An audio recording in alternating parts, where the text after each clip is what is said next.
मोअज़्ज़ज़ नाज़रीन कराम, अल्लाह रब्बुल इज़्ज़त कुरान पाक सूरह अनआम आयत नंबर 125 के अंदर इरशाद फरमाते हैं, फ़मन युरिदिल्लाहु अन यहदियहु यशरह सद्रहु लिल इस्लाम, कि अल्लाह ताला जिसके साथ हदायत का इरादा करते हैं उसका सीना इस्लाम के लिए खोल देते हैं।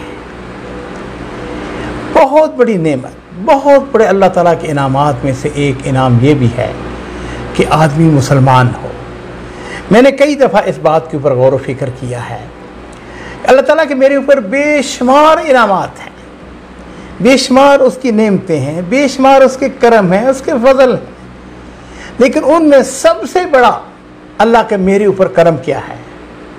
तो अजीज़, उसका जवाब ये है कि अल्लाह रब्बुल इज़्ज़त ने मुझको मुसलमान बनाया है। याद रखिए, जो शख्स मुसलमान है उसके लिए बशारतें ही बशारतें हैं, और इसीलिए वो लोग जो दीन की तरफ रग़बत करते हैं, जो इस्लाम को कबूल करते हैं, इस्लाम के अंदर उनकी बहुत ज़्यादा अहमियत है।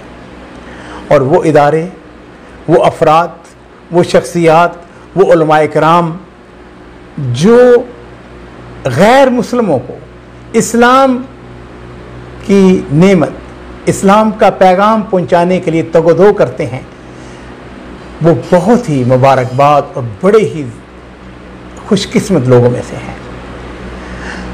लाहौर के अंदर एक तंजीम है जिसका नाम हकूक़ुन नास है। उसके करता धरता हमारे एक दोस्त हैं अब्दुल वारिस गिल। ये आज से कोई 12-15 साल पहले क्रिश्चियन थे। अल्लाह ताला ने उनके ऊपर ख़ास करम किया और उनको इस्लाम की दौलत से माला माल कर दिया, मुसलमान हो गए। और फिर उन्होंने कुछ दोस्तों के साथ मिलकर हकूक़ुन नास के नाम से एक इदारा बनाया। उस इदारे के तहत वो ख़ास तौर पर जो क्रिश्चियन हैं पाकिस्तान के अंदर, उनको वो इस्लाम की दावत पहुंचाते हैं, उसके लिए दगोदो करते हैं, उसके लिए मेहनत करते हैं, उसके लिए कोशिश करते हैं। ये आज से तकरीबन 2-3 हफ्ते पहले की बात है।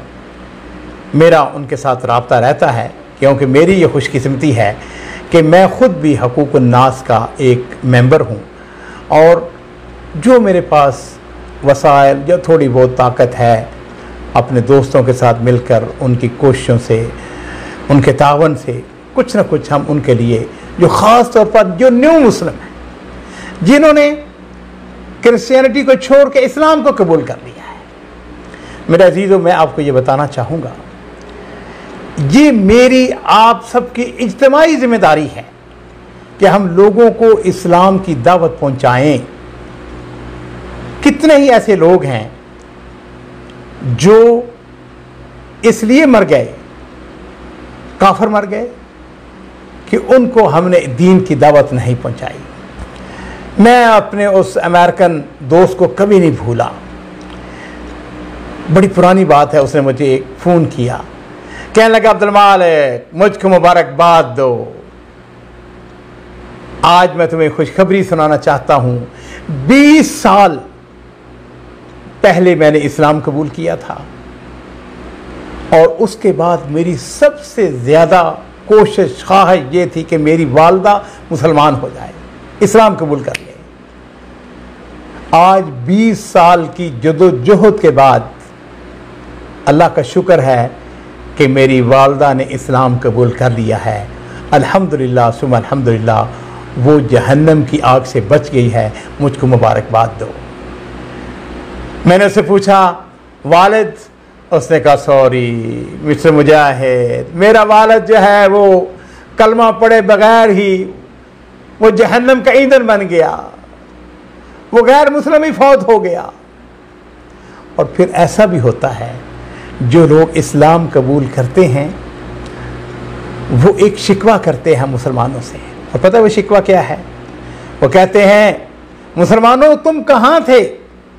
ये नेमत, ये दौलत, इस्लाम की दौलत जो आज हमें एक मुद्दत के बाद हासिल हो रही है, तुमने इससे पहले इस दौलत को हम तक पहुंचाने में अपना किरदार क्यों नहीं अदा किया?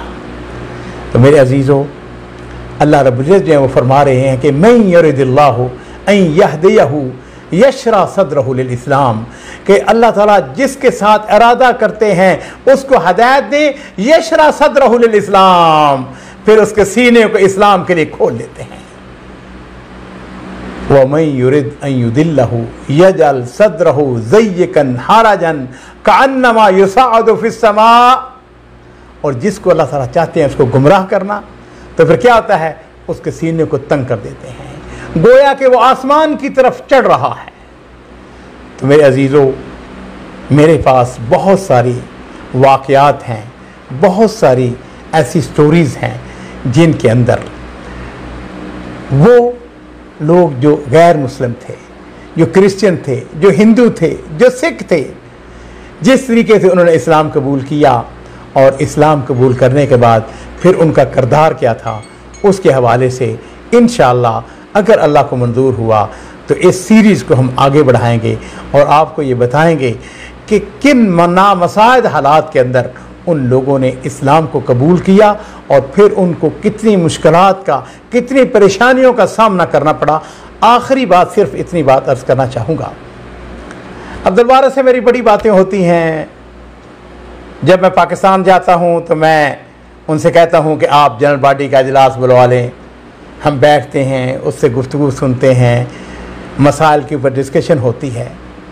छोटी सी बात, जो शख्स इस्लाम कबूल करता है, सबसे पहली जो अकूबत उसको मिलती है, उसके घर वाले उसको घर से निकाल देते हैं, घर छोड़ दो। अब ज़रा तसव्वुर कीजिए, एक दिन के लिए, 2 दिन के लिए, 4 दिन के लिए कोई मेरे जैसा दीवाना आदमी कहते हैं आज मेरे घर में आके रह लो, लेकिन उसके बाद बड़ा मुश्किल हो जाता है। उनके लिए अल्लाह का शुक्र है कि हमने लाहौर के अंदर कुछ जगह ख़रीद ली हुई है, प्रोसेस उसका चल रहा है। इंशाअल्लाह वहाँ पर ख़वातीन के लिए और मर्दों के लिए हॉस्टल बनाने का प्रोग्राम बन चुका है। मेरे कुछ साथियों ने पहले भी हमारे साथ इस मामले में आगे बढ़े थे। मेरे अजीज़ों, फिर मैं अर्ज़ करना चाहूँगा, वो खादमी कितना खुशकिस्मत है। हाय, मुझे नबी करीम सल्लल्लाहु अलैहि वसल्लम, मेरे माँ बाप कुर्बान हों, आपकी हदीस याद आ गई। आपने हज़रत अली रज़ियल्लाहु ताला अन्हु से, जिस वक़्त आप ग़ज़वा खैबर के अंदर शरीक थे, तो आपने हज़रत अली रज़ियल्लाहु ताला अन्हु से कहा था, अली दुश्मन के मुकाबले में जाओ, जब मैदान के अंदर उतरो, मुकाबला करने से पहले जो तुम्हारे मुकाबले में आए उसको इस्लाम की दावत दो।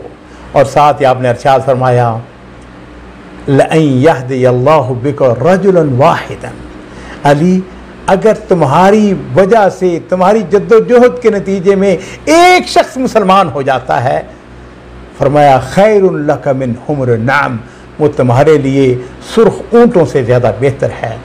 मैं अल्लाह ताला से ये दुआ करता हूँ, अल्लाह रब्बुल इज़्ज़त इस सिलसिले में मुझे और जितने भी नाज़रीन हैं, सामईन हैं, उन सबको अपनी ज़िम्मेदारियाँ पूरी करने की तौफ़ीक़ अता फ़रमाए। व आखिर दावाना अनिल हम्दुलिल्लाहि रब्बिल आलमीन।